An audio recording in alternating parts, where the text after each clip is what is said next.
रो।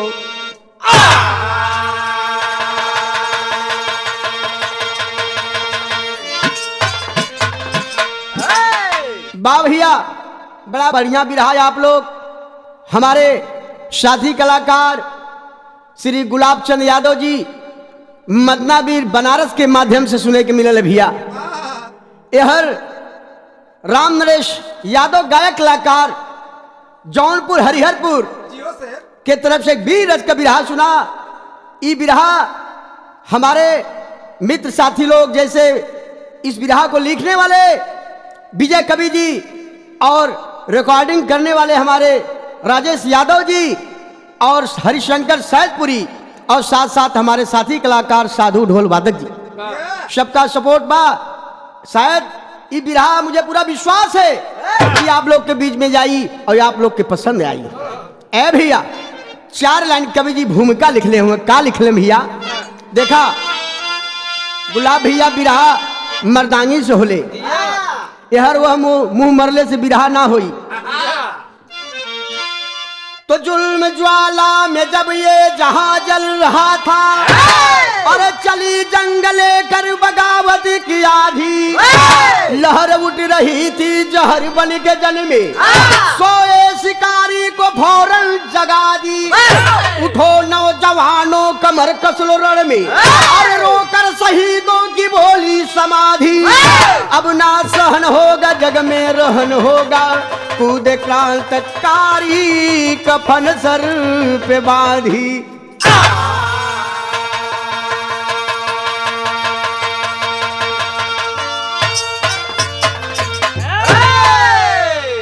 ए भैया, बात वही समय का मिली हो जब इस देश पर, इस भारत माँ पर, हमारे देश पर अंग्रेजों का हुकूमत थी। अंग्रेजों ने इस भारत माँ के ऊपर इतना जुल्म ढाए, इतना अत्याचार किए, जो सर उठा के चलता था सर को कलम करवा लेते थे। अरे छोटे छोटे दूध मोहे को लुकाते थे और संगीन पर लोक लेते थे। ए भैया, ऐसे अत्याचार को देख करके इस भारत माँ को सहन नहीं हुआ और अपने सोए हुए सपूतों को याद करती है कि रे बेटा, अब मुझसे गुलामी बर्दाश्त नहीं हो रही है, मुझे आजाद करा लो बेटा। आय हाय, इस आवाज को सुनते हुए हमारे देश के सोए हुए सपूत जाग जाते हैं।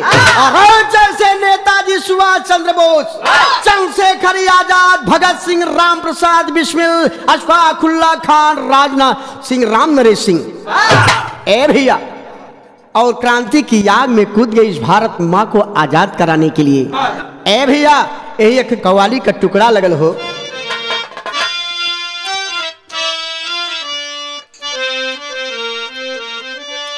अरे उठो मुसलमान नमाज पढ़ लो, अरे उठो मुसलमान नमाज पढ़ लो, अभी मेरा सर कटा नहीं है।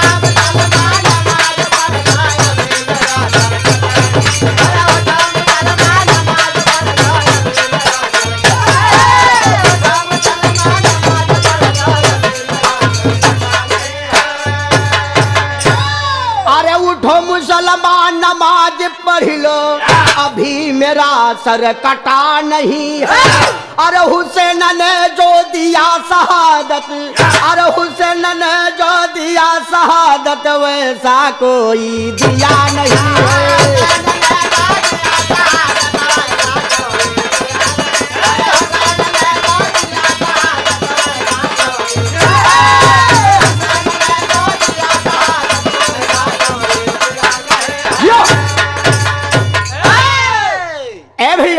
लेकिन बिरहा में कवि जी कितनी ऊंची बात लिखले हुए हो।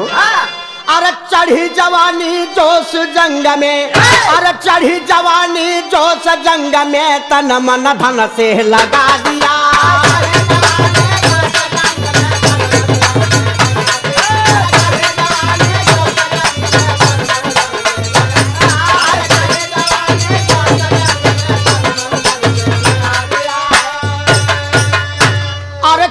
जवानी जोश जंग से, अरे चढ़ी जवानी जोश जंग में, तन मन धन से लगा दिया।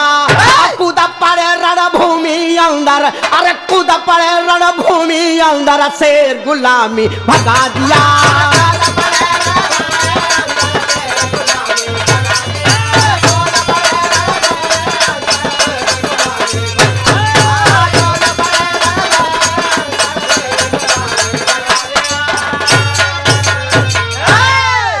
ए भैया, हमारे देश के नौजवान क्रांति की आग में कूद जाते हैं, सब कुछ न्यौछावर कर देते हैं, लेकिन यहीं से 4 लाइन कवि जी जौहरी शेर लिखे हुआ मास्टर। शीतल सी समाजल सागर नैनों से आंसू ढलता, जुल्मों से दम फिरंगी दर दर पे याद उगलता, बागी राम नरेशी वो मर गाँव के बासी, जिला जौनपुर अंदर चंदन पास काशी, छुट गई अधूरी सीता जब लेने चले लड़ाई, और आजादी दिया के रहूंगे बागी ने कसमें खाई।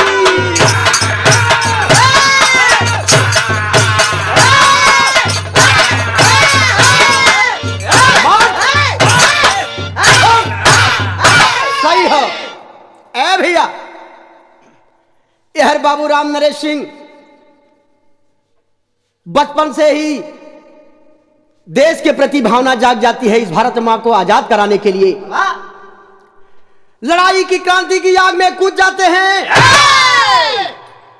युवकों की 22 गांव के नौजवानों को इकट्ठा करके एक छोटी सी टोली का गठन करते हैं। जैसे 22 गांव के नौजवान कौन कौन गांव रहल भैया? हरिहरपुर से लेके चंदवक, डोभी, कजहित, खुजी मोड़, सेनापुर, चिटको, बगेरवा, कुसमी, जरासी, बीरी बारी, जमनी बारी के नौजवानों को लेकर के एक टोली का गठन किए। अरे एक टोली का गठन करने के बाद क्रांति की आग में कूद जाते हैं भैया। और जब क्रांति की आग में कूदल हुए ते भैया गुलाब देखा कि तर्ज आ गई। और तर्जू बा जौन बियाह शादी में माँ बहन गावे नहीं।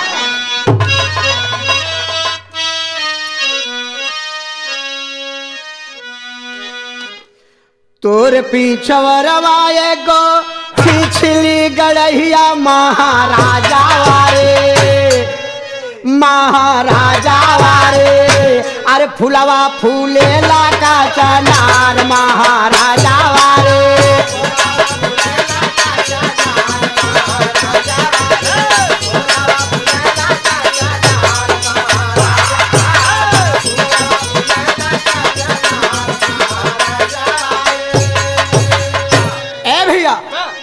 इधर तर्ज रहल हो, लेकिन बिरहा में कवि जी बड़ी ऊंची बात लिखले हुए हैं। का लिखले हुए हैं? अरे बाधी के कफनवा कूदे, अरे बाधी के कफनवा कूदे, राणा में जवनवा हिंदुस्तानावा के, हिंदुस्तानावा के, हौसला बढ़ा के बारी यार हिंदुस्तानावा का।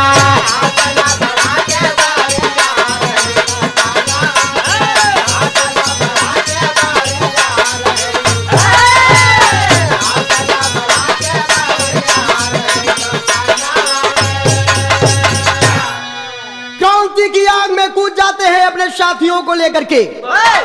हौसला बुलंदी पे था साथियों।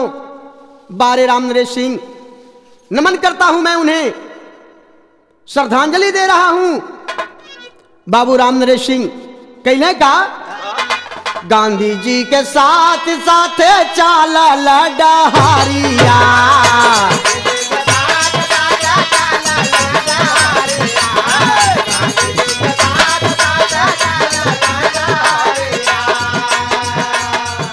खानावा जलावे फूके कोड का जहारिया,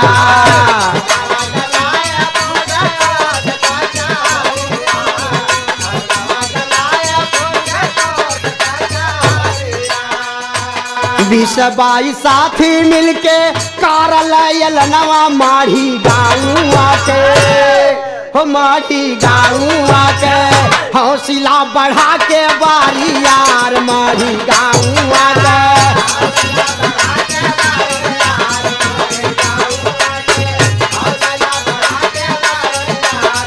भैया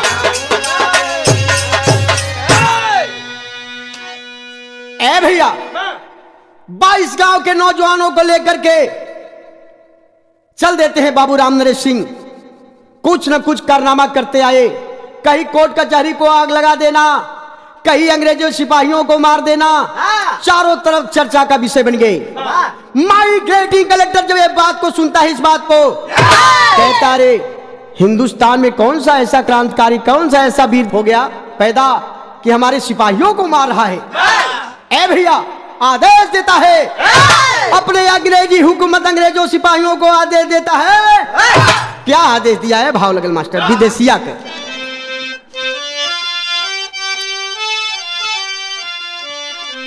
बा भैया बा कि आधी रात में छापा पा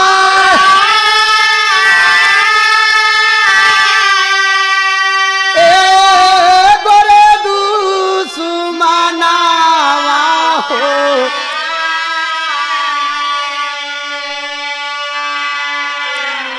अरे घेरी लिहल मढ़ी गाव सगरी नागारिया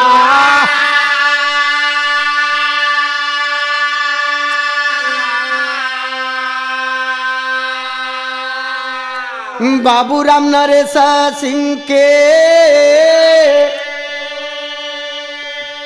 खोज बेईमानावा हो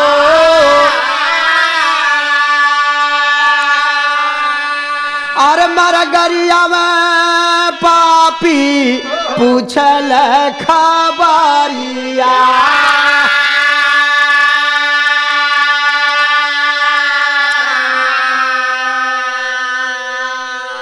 ए भैया एक दिन की बात है, माइग्रेटिंग कलेक्टर आदेश देता है कि राम नरेश को जल्द से जल्द गिरफ्तार किया जाए। ए भैया एक दिन की बात है, अंधेरी रात में आधी रात को जाकर के अंग्रेज सिपाही जाके पूरे मुड़े मढ़ी गांव को घेर लेते हैं और घेरने के बाद बारी बारी से एक एक आदमी को पूछते हैं कि बताओ कहां तुम लोगों ने राम नरेश सिंह को छिपाया है। बारे मढ़ी गांव के वासी किसी ने मुंह नहीं खोलता है, कहता है मुझे नहीं मालूम। ए भैया माइग्रेटिंग कलेक्टर आदेश देता है कि बाबू राम नरेश सिंह के माता और पिता को गिरफ्तार किया जाए। ए भैया आदेश पौले हुए, आदेश जब पौले हुए अंग्रेज तो बाबू राम नरेश सिंह के पिता राजनाथ सिंह के और उनके पत्नी को गिरफ्तार कर लेके आए। अरे आदेश दिया कि पेड़ में बांध करके इन लोगों को इतना कोड़े मारो, इतना कोड़े मारो कि जब तक ये अपने बेटे का पता नहीं बताती। आय हाय ए भैया 12 बिरंगना मां मैं नमन करता हूं, कोड़े सहते गई कह रही अरे कुत्तों कमीनों कान खोल के सुन लो, अरे चाहे तुम लोग मुझे टुकड़े टुकड़े कर दे, चाहे मुझे फांसी के तख्ते पर लटका दे, अरे जब तक मेरा बेटा इस भारत माँ को आजाद नहीं करा लेगा तब तक मैं अपने बेटे का पता नहीं बताऊंगा। ए भैया कोड़ा मारते गए, सहती गई उस माँ, लाचार हो गई, मजबूर हो गए तो भैल क्या कि माई बाबू भैया भौजी बोले ना बाया नावा हो,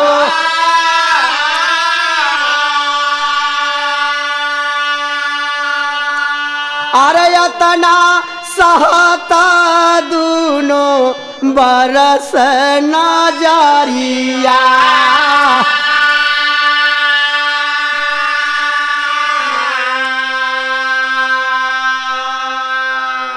ए भैया आंखों से आंसू झरझर चलत बा।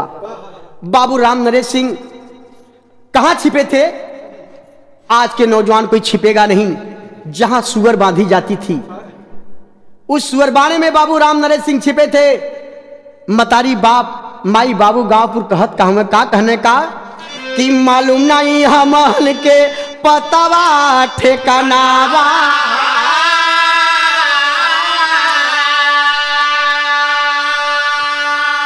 अरे भइल फरारा घर से बाबू क्रांतिकारिया।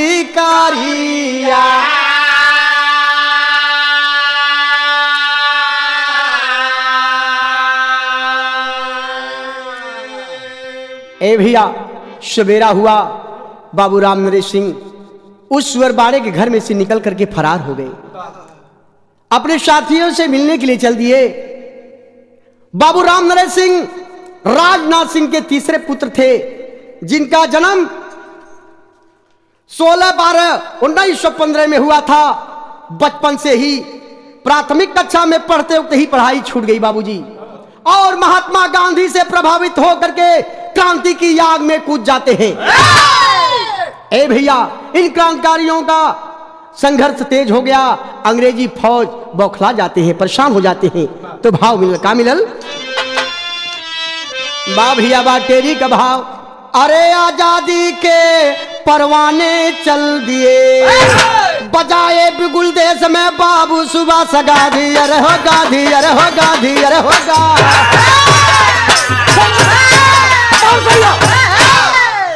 ए भैया, बजाए बिगुल देश में बाबू सुभाष गांधी आजादी के परवाने चल दिए। ए भैया, कहत का हुए हो, अरे मुझे खून दो तुमको दूंगा आजादी, यही हर जवानों लगाते हैं नारा। नहीं चाहिए माल दौलत खजाना, मुझे चाहिए सिर्फ भारत हमारा। वतन के फरिश्ते वतन के लिए हो, नहीं व्यर्थ जीवन रहेगा तुम्हारा। गली गांव शहरों में फेरी लगाकर गाते वतन गीत भारत हमारा।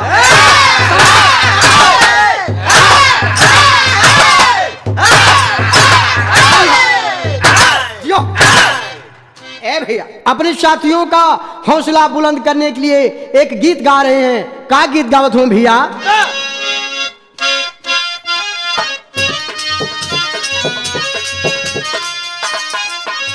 बा भैया बा, गीत बड़ा बढ़िया बजाऊना मास्टर साहब हमरे। अरे ले जाएंगे दिल वाली दुल्हनिया, ले जाएंगे।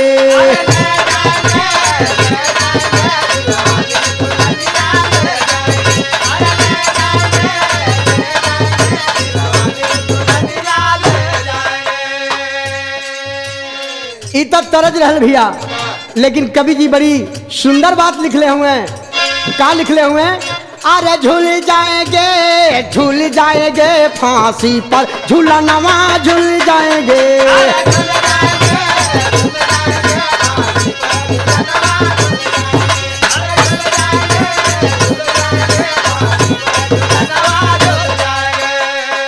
और देश को आजादी हम लड़ के दिलाएंगे।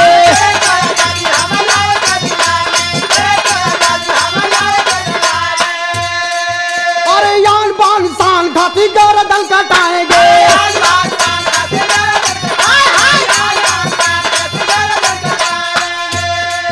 अरे झुक जाएंगे गोरे दुश्मनवा झुक जाएंगे।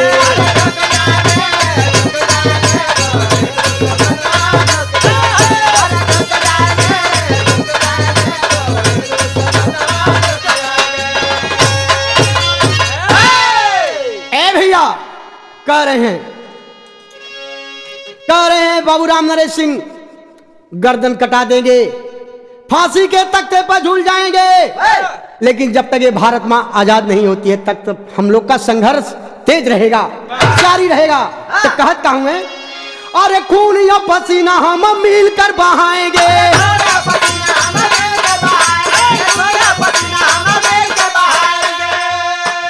अरे गोरी दुल्हनिया को मार कर भगाएंगे।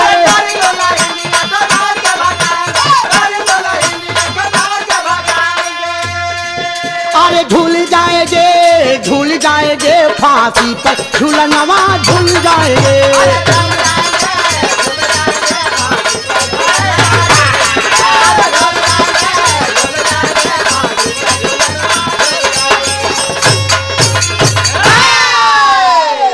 ए भैया, कहने का हो बा मास्टर एक लाइन बदल गई तनी से। सुभाष चंद्र बोस भगत चांद से खरिया जा,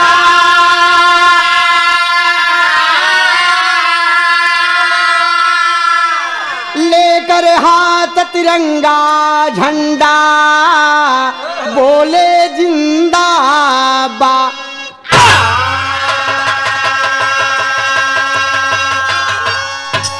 तिरंगा झंडा लेकर के जिंदाबाद का किस तरह से नारा लगाते हैं कि भारत माता की, भारत माता की, भारत माता की, इंकलाब जिंदाबाद, इंकलाब जिंदाबाद, इंकलाब जिंदाबाद, इंकलाब जिंदाबाद। ए भैया, इंकलाब जिंदाबाद का नारा लगाते हुए बाबू राम नरेश सिंह, तब तक हुआ क्या, किसी खबरी ने खबर देता है।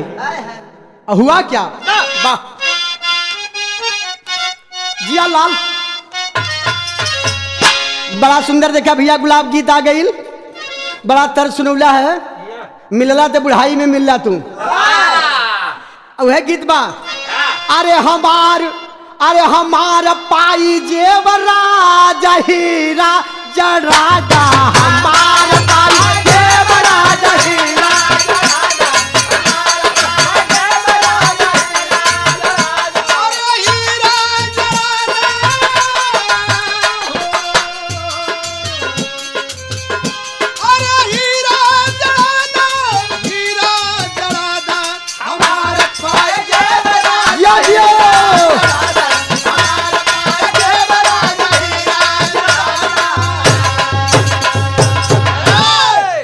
भैया इत तरज रहल हो, लेकिन बिरहा में कवि जी बड़ा बड़ा बढ़िया भाव लिखले हुए, बड़ी सुंदर ऊंची बात लिखले हुए। कहा लिखले हुए, उस समय भैल का जब मीटिंग चलत रहल, अरे पकड़ी गईला हो साथ में क्रांतिकारिया, पकड़ी गईला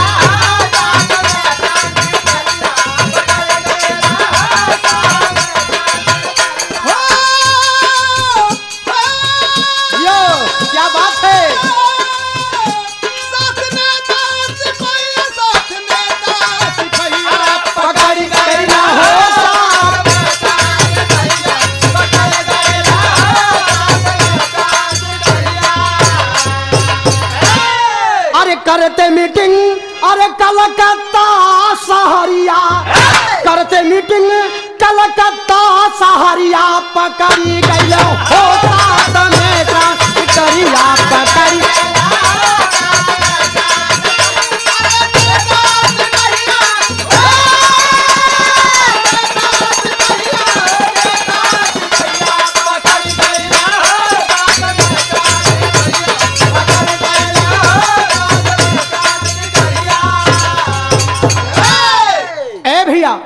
बाबू राम नरेश सिंह, सब लोग तो फरार हो गए, लेकिन बाबू राम नरेश पकड़े जाते हैं। और जब पकड़ल गई ना तो भैल का अचके में था पापा पलटनिया,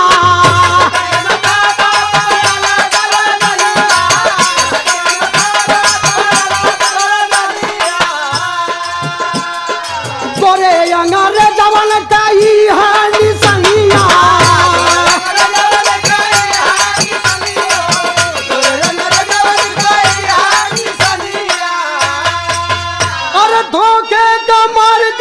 चुगला खबरिया, पकड़ी गई हो साथ में क्रांतिकारिया,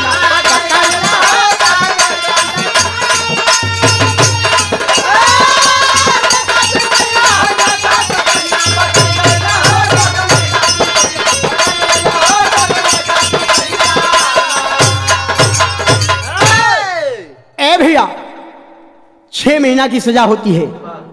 सजा काटने के बाद बाबू राम नरेश सिंह कलकत्ता में पहुंच गए, जहां नेताजी बाबूजी सुभाष चंद्र बोस की मीटिंग चल रही थी। वहां जाते हैं, सुंदरबन के अंदर छिपे तौर से मीटिंग चल रही थी। और वहां पहुंचल बाटे, किसी खबरी ने खबर दिया कि यहाँ बाबू नेताजी सुभाष चंद्र बोस और राम नरेश सिंह की मीटिंग चल रही है। ए भैया, अंग्रेजी सिपाही पहुंच जाते हैं और छापा मारते हैं, बाबू राम नरेश सिंह को पकड़ लेते हैं। 6 महीना की सजा होती है।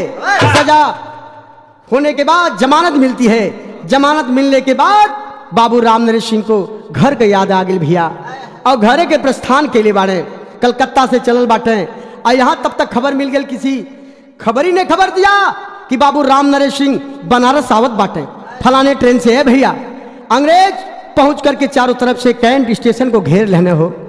स्टेशन को घेरने के बाद बाबू राम नरेश सिंह को गिरफ्तार कर लेने, और गिरफ्तार करने के बाद ले जाते हैं जेल के अंदर, डाल देते हैं, बंद कर देते हैं। और बंद करने के बाद माइग्रेटिंग कलेक्टर बाबू राम नरेश सिंह से कहता है कि अरे राम नरेश सिंह, सुन लो कान खोल के, अगर तुम बाबू सुभाष चंद्र बोस का पता बता दोगे, अपने साथियों का पता बता दोगे, अरे तुम्हें मुंह मांगा इनाम दिया जाएगा, तुम्हें सरकारी गवाह बना दिया जाएगा।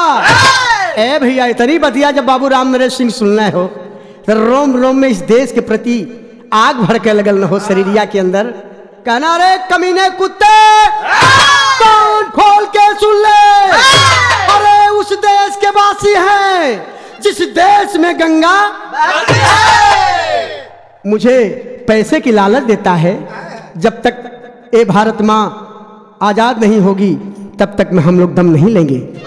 कहत का हूं भैया, भाव लगो।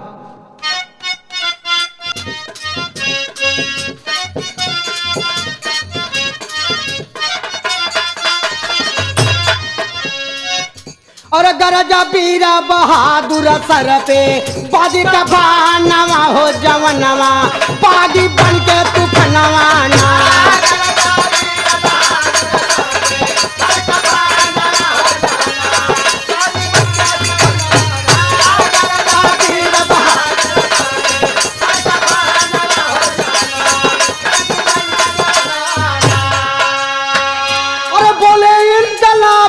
नारा बाट भारत देश हमारा, तो से पैबे जब छुटकारा, बागी राम नरेश ललकारा।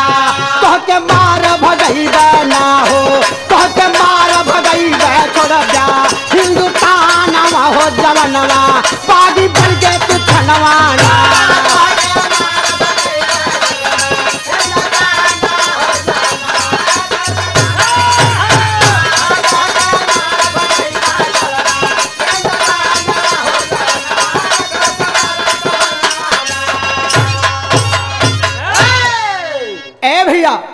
बाबू राम नरेश सिंह कहने कि मुझे लालच दे रहा है।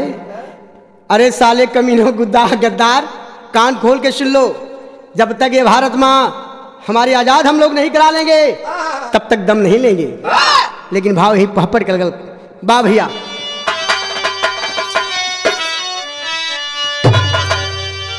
अरे जेल में रह के कर बहादुरी खेला चला गाधी के, ले दुश्मन से लोहा जा अकेला चला गाधी के।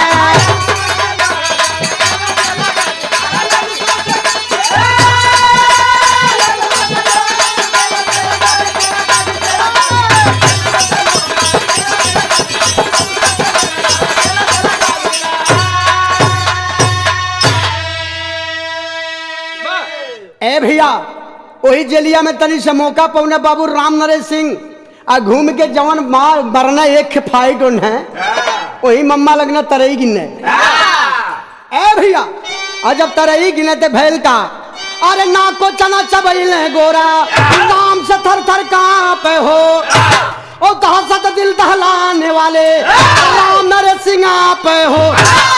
और रणनीत में माहिर वीर बघेला चेला गाधी के, और देश प्रेम के हरदम गीत गवेला चेला गाधी के।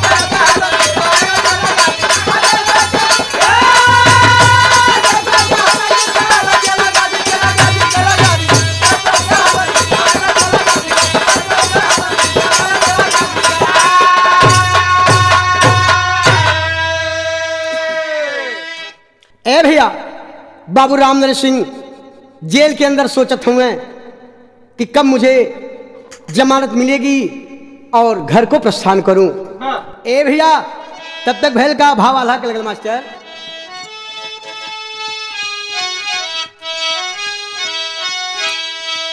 सोच जैसे शेरावा शिकारी पिंजरा में,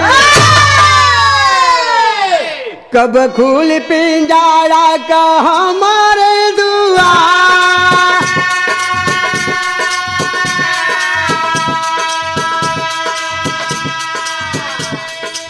बाबू राम नरेश सिंह सोचे जेलिया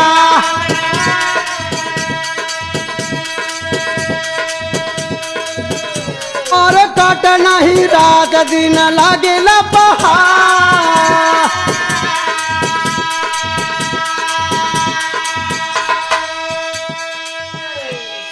जेल के अंदर सोच रहे हैं एक एक दिन बीत रहा है, तब तक होता है क्या? थोड़ा सा बनारसी आला भैया जी के कहना थोड़ा सदर में एकदम। अरे हार गई दूल्हा से गोरी दुल्हनिया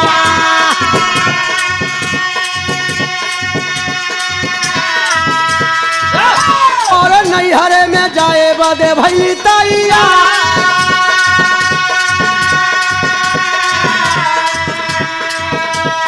बाबा साहेब भीमराव लिखे संविधान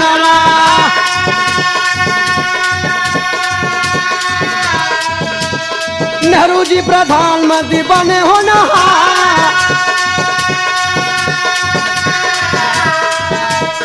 पांडया का 47 वाला दिनावा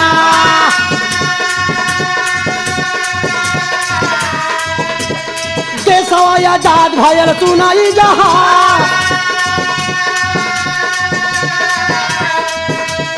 लाहौर तिरंगा झंडा उड़े लगा गगनवा अरे जय जय जय जय भारत माँ का गुजर जयकार हो।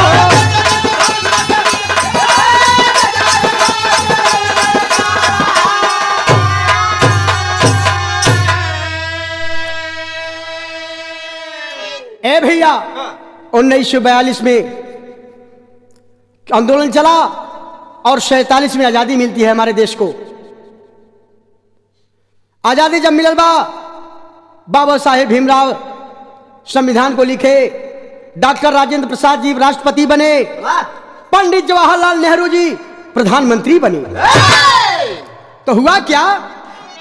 बाबू राम नरेश सिंह के नाम से कॉलेज जावा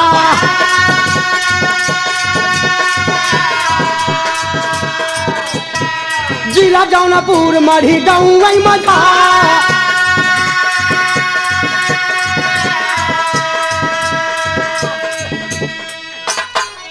ए भैया बाबू राम नरेश सिंह के नाम से इंटर कॉलेज और ग्राम प्रधान चुने जाते हैं। देश सेवा तो कई की ने, लेकिन आखिरी बात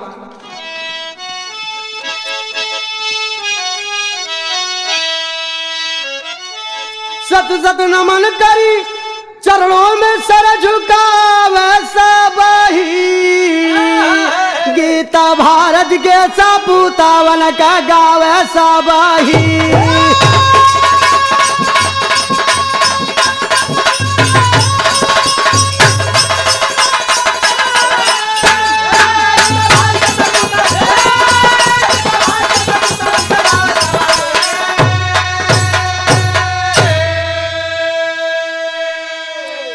ए भैया 31 अगस्त सोमवार वाला दिनवा और पिजरा के छोड़ू गईल सुगनवा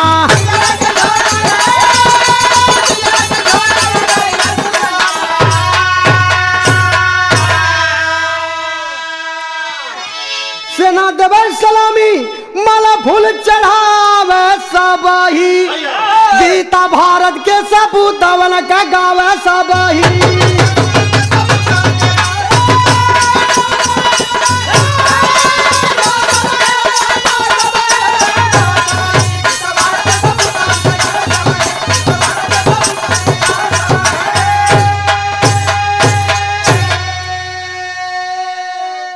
ए भैया 31 अगस्त 2009 में उनका स्वर्गवास हुआ। बड़े बड़े नेता, बड़े बड़े अधिकारी,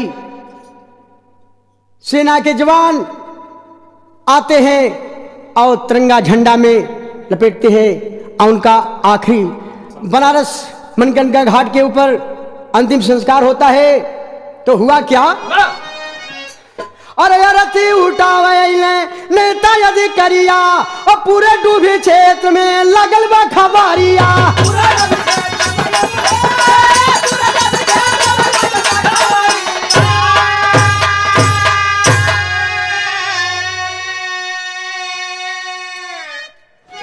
चारों तरफ डोभी क्षेत्र में खबर लग गई। हर एक गांव के वासी मढ़ी गांव में पहुंचना शुरू कर देते बाबूजी। तो हुआ क्या, कर जोर देवे श्रद्धांजलि नैनाया से बहावे सबही, तगीता भारत के सपूतवन के गावे सबही।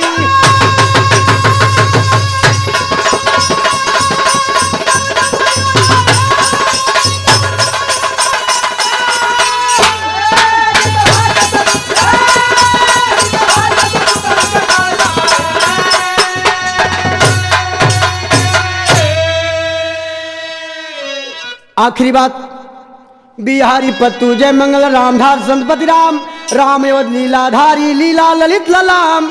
आजादी के परवाने चल दिए, विजयी राम नरेश का जोश भरी उन्मादी रे, आजादी के परवाने चल दिए।